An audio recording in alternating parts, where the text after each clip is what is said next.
Hello, everyone, and welcome back to this week's episode of That's Debatable. I hope you are all doing fine this fantastic Wednesday. I hope you are staying safe, you are staying healthy, and I hope everything is going well. I know we've had quite the week this week in America. I know with the Derek Chauvin trial coming out and just other things that are happening in the news. I know everyone is having kind of a tough week, so I hope you're staying happy, finding a way to stay active, stay motivated, stay positive during these rather crazy times, one could say. So I know there's a lot happening in the media today, and I really don't want to talk about all of the hot button issues. I know everyone is talking about it. It's kind of a convoluted area right now, and I just don't think that my input would be either A, all that different, and then B, I just don't think I have the expertise or the knowledge on any one of these given topics to really go into a deep conversation about it. So I'm going to stay away from that this week. And instead, I'm going to talk about something that is super important to me, super important to many, many people in America, actually. And I'm going to talk about something that President Biden has been talking about since he assumed office, and significantly before then. It was talked about heavily in the debates, and so I think it is still a relevant topic. It will always be a relevant topic, and as things in the media kind of start to die down, I expect this topic to pick back up again. So with that being said, today I want to talk about student debt. So actually what brought this up is that I was scrolling on my Twitter timeline and I saw Senator Bernie Sanders actually tweet something with regards to this issue. Let me pull that up extremely quickly and see. Senator Bernie Sanders was commenting on a Huffington Post article.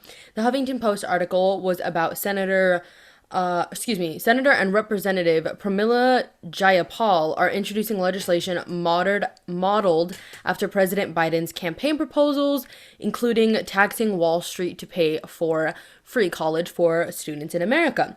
His comment on this article about him was, quote, "In the wealthiest country in the history of the world, a higher education should be a right for all, not a privilege for the few. If we are going to have the kind of standard of living that the American people deserve, we need to have the best educated workforce in the world." So that is kind of what sparked my interest as I was looking at just scrolling through Twitter, and Senator Bernie Sanders said this, and I have been wanting to talk about this issue, and I just decided that instead of talking about what is going on in the media, that I would try my hand at talking about this. So today I want to talk on That's Debatable about student loan debt and whether or not it should be forgiven. So I want to start off this conversation by saying that I do not think that either side has this entirely correct. I don't think that either side is entirely correct in the way that they go about this conversation.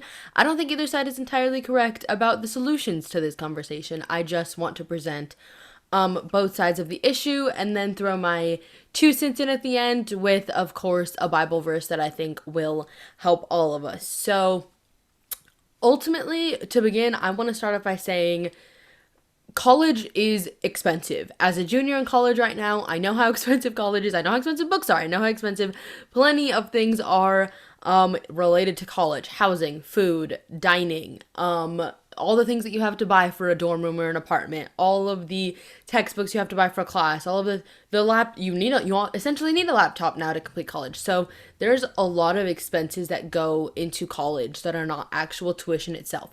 But discussing tuition itself, the cost of college is rising. For the 1987 to 1988 school year, students paid roughly $3,190 for a 4-year public university and $15,160 for a 4-year private university. Those numbers from $3,190 for a public school is now $9,970, and for a $15,000 four-year private education in the late 1980s is now $37,000 $34,740, excuse me, as of the 2017-2018 school year.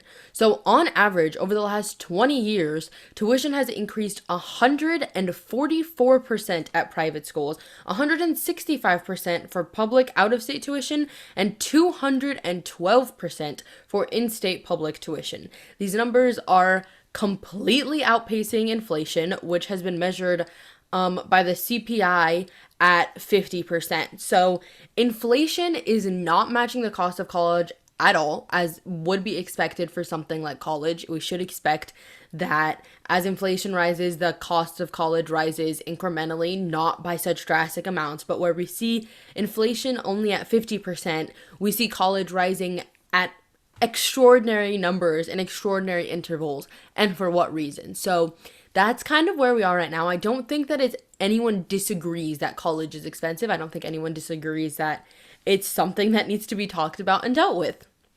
So what are people actually saying about this? So President Biden right now is actually facing a lot of pressure to deliver on a few of his campaign promises with regards to campaign debt. So this is reported by Insider that 36 civil rights organizations have urged Biden to cancel $50,000 in student debt per borrower. So this was in a letter that 36 civil rights organizations called on Biden. They want him to cancel $50,000 in student debt per individual. The letter suggested that this burden tends to fall disproportionately on women and Black and Latino borrowers, and they want him to extend debt cancellation to all borrowers, including those with private loans. So the American student debt problem currently, as it stands, includes 45 million people, and every outlet you will look at reports a slightly different number, but roughly $1.7 trillion of debt in America is held in student loans. So that there are many civil rights organizations that are asking him to cancel student debt at least up to $50,000. So he's facing a lot of pressure in this letter that was signed by the NAACP and the ACLU. And that is only because the president said something along those lines in his campaign and during the Democratic debates last year. So that is kind of the pressure he's facing right now. This has been a conversation for a long time. One of the first members of Congress to actually bring this up was Senator Elizabeth Warren from Massachusetts, who pushed President Joe Biden on the issue. She stated this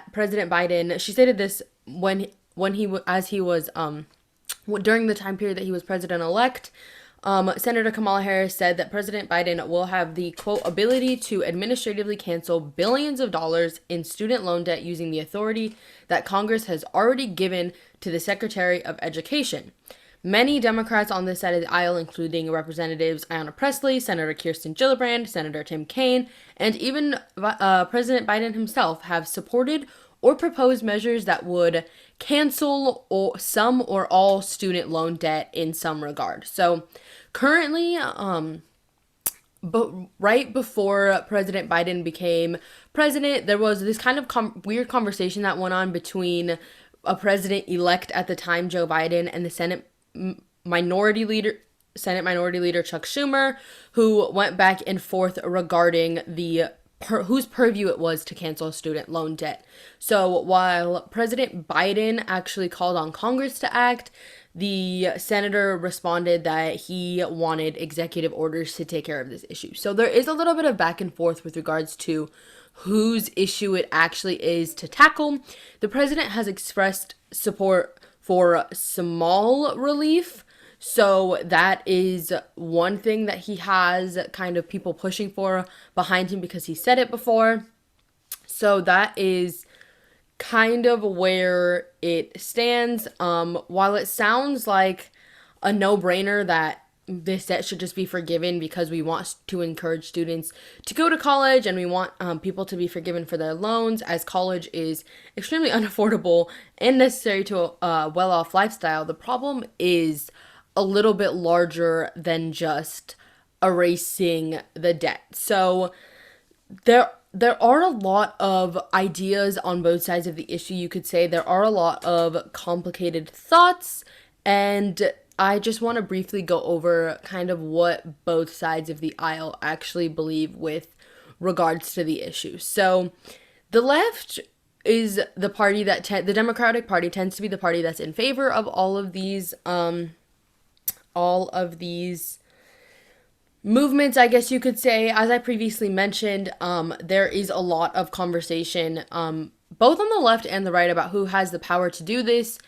There is the Secretary of Education is one person who could handle this. There's the Higher Education Act of 1965, which essentially gave the executive branch of the government more power to deal with this. So that is really the question that everyone is wrestling with, is who can handle this and who should be handling this, / should it even be being handled. So with that all being said, what the left tends to believe is the left and the Democrats tend to believe significantly more strongly that student loan debt should be canceled. Again, at the outset, I want to say both sides of this issue have the same intentions. Everyone wants people to have access to a good education if they want a good education.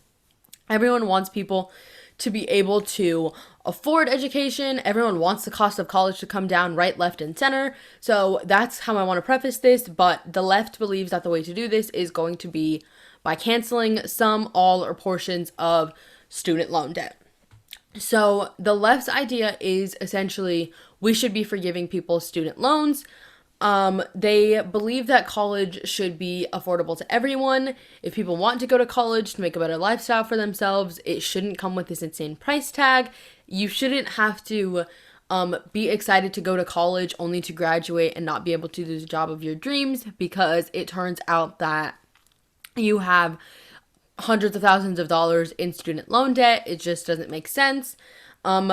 Another kind of key aspect of this is that senators like Senator Bernie Sanders believe that education is not only a privilege, it is a right. It is something that should be mandated for everyone. It is something that should be equally accessible, just like kindergarten through high school graduation is publicly accessible to all people. Why should college and higher education not be equally accessible to all people?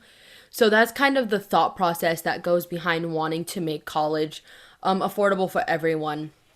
A top economist actually wrote an article about how, her name is Stephanie Kelton, about how there could be an increase in the general GDP and economy if we were to make college affordable to everyone. She believes that there would be an increase in home buying, in cars, and in general consumer spending if people did not have to worry about student loans. So what Stephanie Kelton's proposition is that if we allow people to take the money they would be applying to student loans, that they will be spending it in other sectors of the economy, thereby increasing GDP, even if not spending that money in college. So that is one positive that the left sees coming out of paying for people's college, is that money that they would be spending would be better spent elsewhere in the economy. Another thing that the left tends to think is significantly unfair about this is that an increase in the demand of jobs, there's an increase of jobs that are demanding that even entry-level positions have a college degree, does not match the ability to not get a college degree. So if there's going to be more and more jobs that are requiring that you have a college degree to apply for them, then college degrees should not be as inaccessible as they currently are, which does logically make sense. If you're gonna make something be a prerequisite, then it should be eligible. All people should be eligible to be able to complete that prerequisite. So that's pretty much the main arguments of the Democratic Party, is that college should not be something that is a struggle to have to go through, that is a struggle to have to be able to afford, to find out how you're going to afford it. And there could also be a positive effect in the way that that money that would be going to college is actually spent in the community. So those are the kind of benefits of getting rid of student loans. And of course, there are the arguments from Senator Bernie Sanders and Senators Elizabeth Warren of education simply being a right, and it should not be something that is inaccessible to all people. That being said, there is there are a lot of arguments on the right side of this issue as well. What I want to remind everyone is that just because the right tends to be against canceling student loan doesn't mean that the right is against is against college being more affordable. It doesn't mean that they believe that people shouldn't be going to college. It means that they don't believe that canceling student loan is the best way to go about getting more people into college and the best way to go about lowering the cost of college.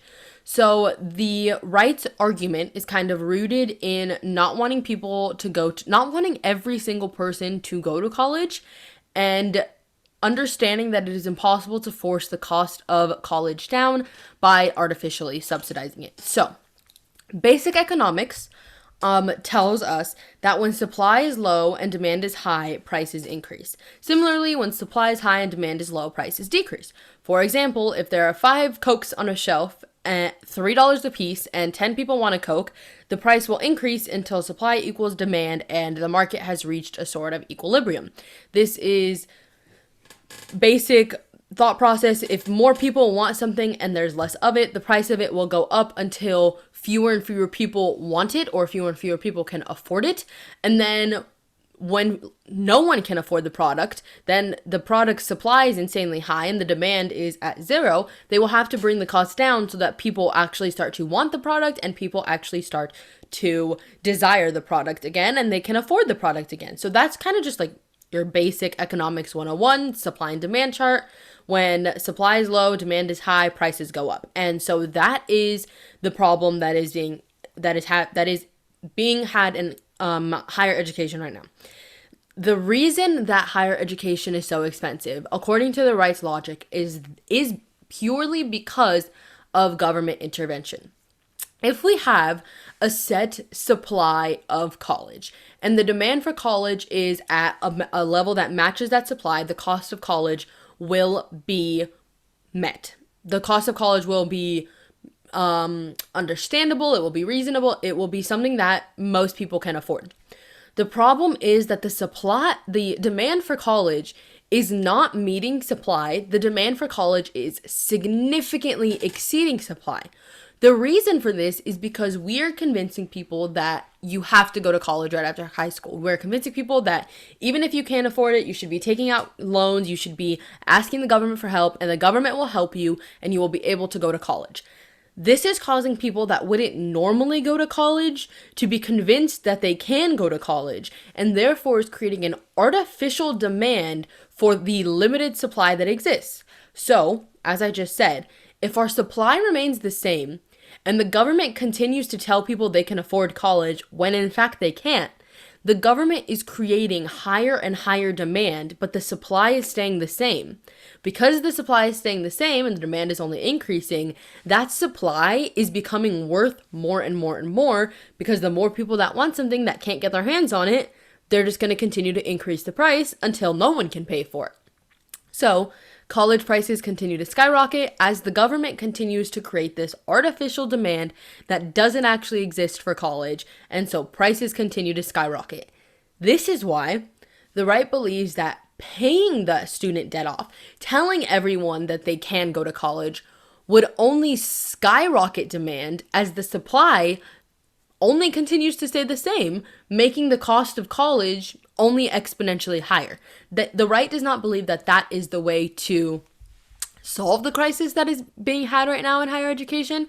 They do not believe that that is appropriate or beneficial to anyone really, because the bottom line is that government intervention into the education system that has created that artificial demand presents a facade that people can afford college and that people even want to go to college. So as the government continues to make it look like more and more people are demanding it, and supply stays the same, colleges believe that they can just continue to increase the price. And the where this gets really crazy is that the government continues to back anyone who wants the money, so the university can't lose. And that is where I think a big Republican and Democrat agreement comes in that isn't talked about enough, is that the universities are always the ones winning. Because even when people agreed to pay some amount for a 4-year education, when the people can't afford to pay that amount, the government is the one that has to step in and finish paying that amount off. The university doesn't care if the money comes from your pocket or from the government's pocket. They just care that they get the money. And when they think they get the money, when it looks like they're still getting all their paychecks, they're just going to continue to increase the price, even though the average American still isn't able to afford that price. It just looks like they can because the average American is giving all they can and the government is filling in the rest. So that is, I think, one of the central and most important parts of understanding why Republicans are not entirely in favor of canceling student loan debt. Another issue that is talked about a lot on the right that is highly controversial is that it is not fair to force individuals who have already been through the system and correctly paid for it, correctly paid their dues, correctly took out loans and paid them back and got a job and did all their steps correctly, now have to pay for the next generation student loans because they couldn't afford to do it themselves. So the Republican Party, which is big on independence as opposed to a democratic, more group way of thinking or communal way of thinking, tends to say that individual accountability is the only way to make these decisions matter instead of just sending everyone off to college. So that is it. The way that people would be paying, people who have gone through the system, who have paid their dues, would inevitably see increased taxes, which would go to students going to college. So why should they have to kind of pay for themselves and then inevitably pay for the next generation as well? So those are the two, I think, biggest talking points with regards to what Republicans think about getting rid of student loan debt. Something I want to talk about that's kind of random. I don't know if this counts as my personal opinion. I don't know if this counts as just a random opinion or thought or whatever or what have you. But I think that I can't let this conversation finish without at least bringing up the idea that college is not meant for everyone. I think that society has placed undue and unnecessary influence and importance on the broad idea of attending college. There are so many trade schools in the world. There are so many apprenticeships out there. There are so many internships out there. There are so many things out there in the world that can give you a life experience that college can't. And I'm saying this as a junior in college. I have loved my college experience. I have learned so much from it. I have made so many friends. There are so many things. I would never take back my college experience. I do think that I made the right decision in going to college, but I want to emphasize that there is nothing wrong with going to a junior college and then transferring. There's nothing wrong with going to a junior college and then going to a trade school. There's nothing wrong with going to a trade school right out of college. There's nothing wrong with getting a job, right out of high school. There's nothing wrong with getting a job right out of high school. And in fact, I think that many of those things are actually extraordinarily beneficial to the world in a way that getting a college degree simply might not be for you. And I think that time in a short certification program or pursuing an apprenticeship might be the more appropriate path for some people. And yet our society has chosen to funnel every single high school graduate into the higher education system. And I think this is the greatest myth about higher education, is that it's a right and it's that everyone wants it. The biggest myth about college is that everyone wants to go. That's just not true. First of all, college is just not built for some people. The structure of the classes, the rigor of the classes, whatever it may be, college just does not interest some people. There are some things that you don't need a college education for that you really should just be going and learning how to do from someone, some handicraft, something you would do with with trade school, with an electrician, with a plumber, whatever it may be. There's so many jobs out there that don't require college. Not only that, but that people who go to college won't be able to do that we will still need in life. There are certain things that will be able to be replaced by technology and AI and God knows what by the future, but there will always be a need for people who can work with their hands when technology can't. There will always be a need for people who just know how to fix a broken light bulb, how to fix a broken fridge, how to fix a broken washer or dryer. And I think we don't understand the importance of that in our society today. And if everyone attends college, if we continue to force as a society every single high school graduate to go to college, eventually a college degree will be nothing more than a high school diploma, and every single person will have one. It will become meaningless, and it will not become a fair measure of success. It will not become a measure of talent, of ability, or of qualifications. And the secret truth is that it already isn't. A college degree means that you have spent an inordinate amount of time studying and perfecting and crafting a skill and a talent. And sometimes there are just jobs and professions where you don't need to have done that. And I think that more government proving that people want to do this is not the right answer to this question. I think that I think that is an important thing that we just simply don't discuss enough, is that not everyone wants to go to college. Not every single individual has a passion and a desire for college like the rest of people. And if you want to go to college, that's fantastic and that is wonderful. But I think it's important to keep in mind that not everyone does, and that's fine. But as a society, we should not be telling people that without a college degree, they're not as qualified, not as talented, not as whatever as someone who does have a college degree, because it's simply not the case. So that is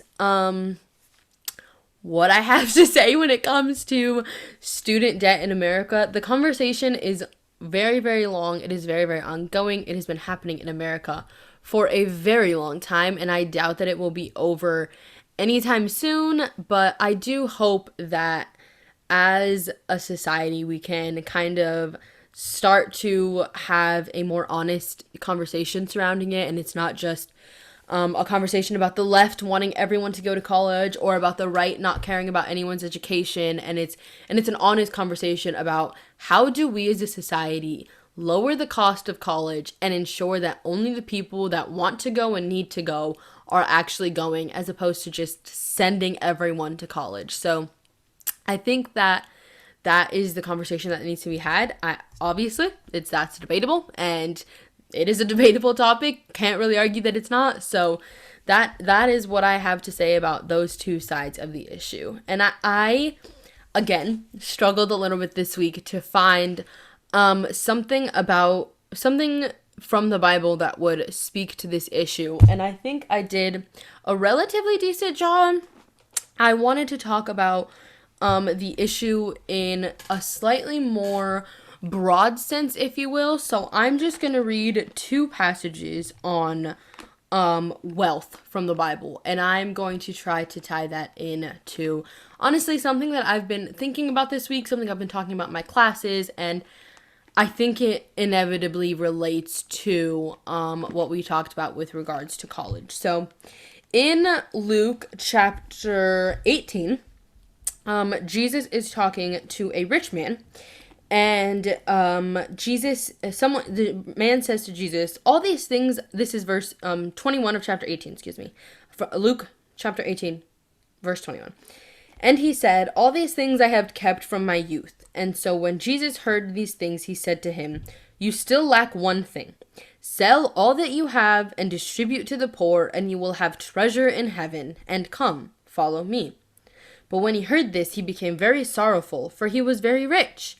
And when Jesus saw that he became very sorrowful, he said, how hard is it for those who have riches to enter the kingdom of God? For it is easier for a camel to go through the eye of a needle than for a rich man to enter the kingdom of God.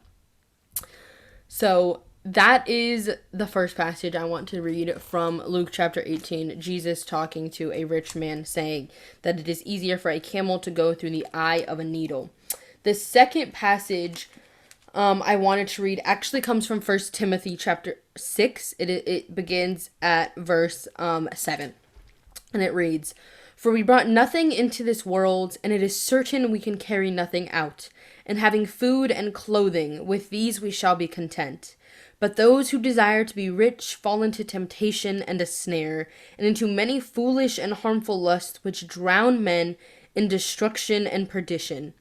For the love of money is a root of all kinds of evil, for which some have strayed from their faith in their greediness, and pierced themselves through with many sorrows."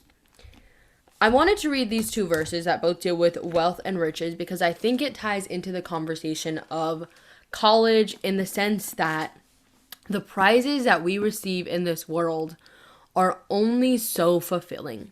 There's only, at the end of the day, when Jesus comes back, everything of this world will perish and it will mean nothing. Whether you got a college degree or the fancy car or the big job or the doctorate or the master's or the bachelor's, and that's not to say that all those things aren't worthwhile pursuing, and that's not to say that all those things can't be glorifying and edifying to God in some way, but I want to emphasize that they should be.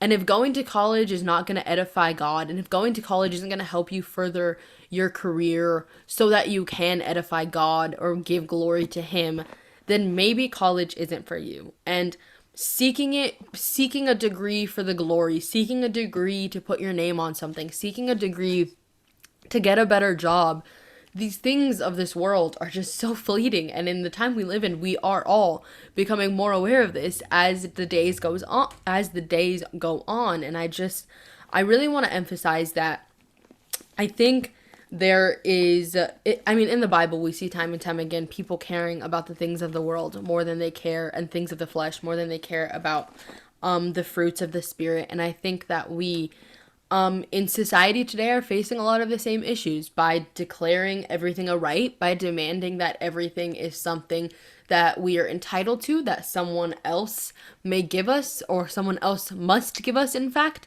We are straying further and further from these biblical principles of working by this. We shall gain things by the sweat of our brow.